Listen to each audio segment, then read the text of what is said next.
नमस्कार मु जगा आपण देखुछंती सागर खबर। नुआपड़ा सांबादिकंक सुरक्षा और सामाजिक निरापत्ता को नहीं आज नुआपड़ा जिले में एक प्रतिवादर लहरी देखा मिली।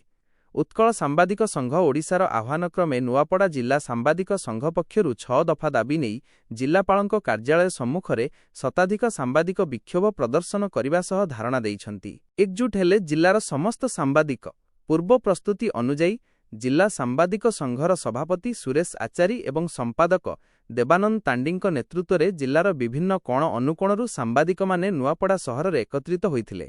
सेठारु एक विशाल शोभायात्रा बाहरी सांबादिक माने जिलापालंक कार्यालय सम्मुखरे पहुंची विक्षोभ करथिले। सांबादिकंक एही स्वर को समर्थन करिबा पई विभिन्न समाजसेवी और बुद्धिजीवी मध्य उपस्थित रहिथिले।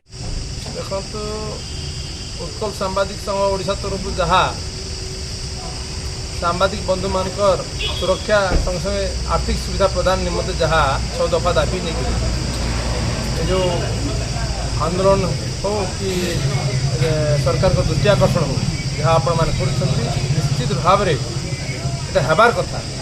सांबादिक मैंने सबु बेले सेवा प्रदान कर सबु क्षेत्र में से सहयोग रही से हाथ रही किंतु सांबादिक मान प्रति कौन प्रकार सहानुभूति नहीं से आर्थिक सुविधा नहीं परिवार प्रति कौन सुरक्षा नहीं ना तो एणु पेंशन निहाती भाव व्यवस्था करार कथा आउटे बीमा भी व्यवस्था करने कथा सुरक्षार कथा रही है। ये सब जेन आपण मान 6 दफा दाबी अच्छी दाबीटा यथार्थ दाबी है आ सांबादिक बंधु मान ये सरकार जहाँ से निदा विष्णु होकर बसी रही तो आम आपण मान सागर अच्छु आउ जिते आवश्यकता रहा आम निश्चित भाव में आपण मान स्वर हूँ जनतार स्वर और ये स्वर को राज्य सरकार को कर्णपात करवार लगी जहाँ आवश्यकता पड़वा आम आपण मान रही कर्म प्रस्तुत अच्छे आ निंदनीय कथाटा सरकार शीघ्र आम दाबी पूरण करन आउ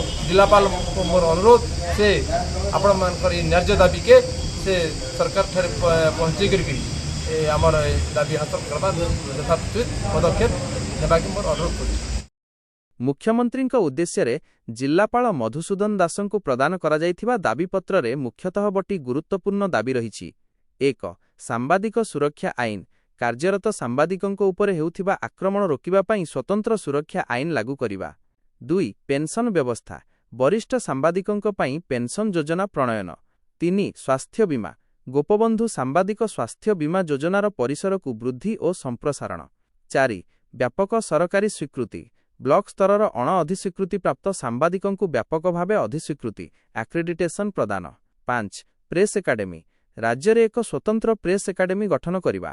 6 अनुकंपा राशि वृद्धि कौनसी दुर्घटना किंबा मृत्यु क्षेत्र में दि जाउथिबा सहायता राशि को 10 लाख टंका को वृद्धि करने। प्रतिवाद सभारे वरिष्ठ सांबादिक लोकनाथ महापात्र सुरेंद्र तिवारी और दीपक मिश्र जोगदेई कहिसंती जे सांबादिकों प्रति सरकारक वैमातृक मनोभाव एवं असह्य होई पड़िछि।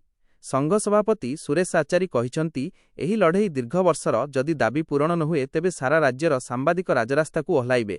सेहीपरि संपादक देवानंद तांडी मुख्यमंत्री को तांकर पुराणा प्रतिश्रुति मने पकाई दैछंती। मो नाम सुरेश आचार्य नुआपड़ा जिला सांबादिक संघर मु सभापति अछि आ हमें आपण जानथिबे जे हम यूजे जो अछि उत्कल जर्नलिस्ट एसोसिएशन तार गोटे एफिलिएटेड इंस्टीट्यूशन हमर 7 दफा दाबी नहीं आम मनोबर मुख्यमंत्री मोहन चरण माझी को मन पकड़ देवाई चाहूँ कारण यहाँ यही दाबीटा आम 2024 मसीह आम लगातार से जो मुख्यमंत्री श्री नवीन पट्टनायक ठारे उपस्थापन करूँ किसी दाबी पूरण होता बड़का मुख्य दाबी गुड़ा पूरण होता से संपर्क में आमर जब opposition party Bharatiya Janata party जी एसेम्बली अपोजिशन लीडर थे मोहन चरण माझी से आमर डिसेम्बर मसरे 2024 जहाँ पीएमजी छक जो आम आंदोलन करते उत्कल जर्नलिस्ट एसोसिएशन से आसी 7 जन विधायक नहीं से मंचर प्रतिश्रुति देते कि आम निश्चित भाव में दाबीटा को आम विधानसभा परिवेशित करूँ कले किंतु नवीन पट्टनायक सरकार से शुणिले नहीं। मोहन माझी निश्चित भाव में से प्रतिश्रुति देते मंच उपरू आमर सरकार जब आसो आम निश्चित भाव में सांबादिक मान जो न्याय दाबी से आम पूर्ण करूँ किंतु दुखर विषय 2 वर्ष बीतला मोहन माझी काम लगिगले पुराणा प्रतिश्रुति से पूर्ण कले नहीं। मुख्य आमर जो दाबी थिला सेटा होछि सांबादिक सुरक्षा आईन आमर भारत 17 गोटी राज्य रे सांबादिक सुरक्षा आईन होला पर मध्ये एठी ओडिशा सरकार बेखातिर करछि सिंपल गोटी असेंबली सेशन रे केवल आधा घंटा रे आईनटा पास हेबा कथा किंतु ता सत्ते मध्ये मोहन चरण माझी काहे कि ये आईनटा को पास करनथि द्वितीय जिनस सर हम जो पेंशन कथा होछि समस्त पेंशन दिया होछि सांबादिक वर्ष वर्ष काम कला 60 वर्ष पर पेंशन दिया जाऊ दरकार आउ जो नवीन पट्टनायक सरकार जोटा हमको स्वास्थ्य बीमा देथिला से स्वास्थ्य बीमा आम चाहूँ कि मोहन चरण माझी को निवेदन करूँ परिवार समस्त सदस्य को सामिल करा जाओ ता सत्वे अच्छी आम प्रेस एकाडेमी गठन जोटा 22टी राज्य में गठन कराई भारत में सेटा ओडिशा रे गठन हो एक प्रकार बहुत गुड़ा दाबी अच्छी आम आशा करुचे मोहन चरण माझी यहाँ रिमाइंडर भाया गोटे हे से पुणी जागृत हो 2026 डिसेम्बर से मन रखिए और निश्चित भाव में विलंब अविलंब से निश्चित भाव में आम दाबी गुड़ा पूरण करेंगे जदि करें मोहन चरण माझी को आम अनुरोध करवेदन करें पूरण करें आगामी दिन में उत्कल जर्नलिस्ट एसोसिएशन समग्र राज्य में तीव्र आंदोलन कर ଏହି ଆନ୍ଦୋଳନକୁ ଜିଲ୍ଲା ବିଜେଡି ସଭାପତି ଅବନୀ ରଞ୍ଜନ ଯୋଶୀ ସମର୍ଥନ ଜଣାଇବା ସହ ସାମ୍ବାଦିକଙ୍କ ଦାବିକୁ ସମ୍ପୂର୍ଣ୍ଣ ଯଥାର୍ଥ ବୋଲି କହିଛନ୍ତି। ବିଜେଡି ସବୁବେଳେ ସାମ୍ବାଦିକଙ୍କ ସହ ଅଛି ବୋଲି ସେ ମତ ପ୍ରକାଶ କରିଛନ୍ତି। ଆଗାମୀ କାର୍ଯ୍ୟପନ୍ଥା ସରକାରଙ୍କୁ ଚେତାଇ ଦେବା ପାଇଁ ସାମ୍ବାଦିକ ସଂଘ ପକ୍ଷରୁ ଆସନ୍ତା 1 ତାରିଖରୁ କଳା ବ୍ୟାଚ୍ ପିନ୍ଧି ପ୍ରତିବାଦ ଜାରି ରଖିବାକୁ ନିଷ୍ପତ୍ତି ନିଆଯାଇଛି। ଯଦି ଶୀଘ୍ର ଦାବି ପୂରଣ ନ ହୁଏ ତେବେ ଉତ୍କଳ ସାମ୍ବାଦିକ ସଂଘର ନିର୍ଦ୍ଦେଶକ୍ରମେ ରାଜ୍ୟବ୍ୟାପୀ ଆନ୍ଦୋଳନ ହେବ ବୋଲି ସଂଘ ଚେତାବନୀ ଦେଇଛି। ଏହି କାର୍ଯ୍ୟକ୍ରମରେ ମନୋଜ ସଗରିଆ, ରାଜ କିରଣ ସିଂ ଦେଓ, ଶାମ୍ବ ସରାଫ, ମୋହନଲାଲ ଦୀପ, କୁନାଲ ଚରଣ ବେହେରା ଏବଂ ଜଗନ୍ନାଥ ସାଗରଙ୍କ ସମେତ ଜିଲ୍ଲାର ଶତାଧିକ ସାମ୍ବାଦିକ ଉପସ୍ଥିତ ରହିଥିଲେ। ଆପଣଙ୍କର ଦାବି ସମୂହ ଦାବି ଆପଣ ମାନନୀୟ ମୁଖ୍ୟମନ୍ତ୍ରୀ ଓଡ଼ିଶାକୁ ଆଡ୍ରେସ୍ କରିଦେଇଛନ୍ତି।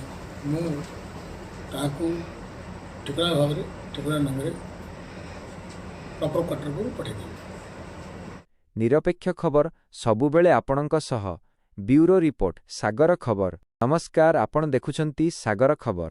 ସତ୍ୟ ଏବଂ ସଠିକ୍ ସୂଚନା ପାଇଁ ଆମ ଚ୍ୟାନେଲକୁ ଲାଇକ୍ ଓ ସବସ୍କ୍ରାଇବ୍ କରନ୍ତୁ ଏବଂ ଏହି ଭିଡିଓକୁ ସେୟାର କରି ସମସ୍ତଙ୍କ ପାଖରେ ପହଞ୍ଚାନ୍ତୁ। ଧନ୍ୟବାଦ।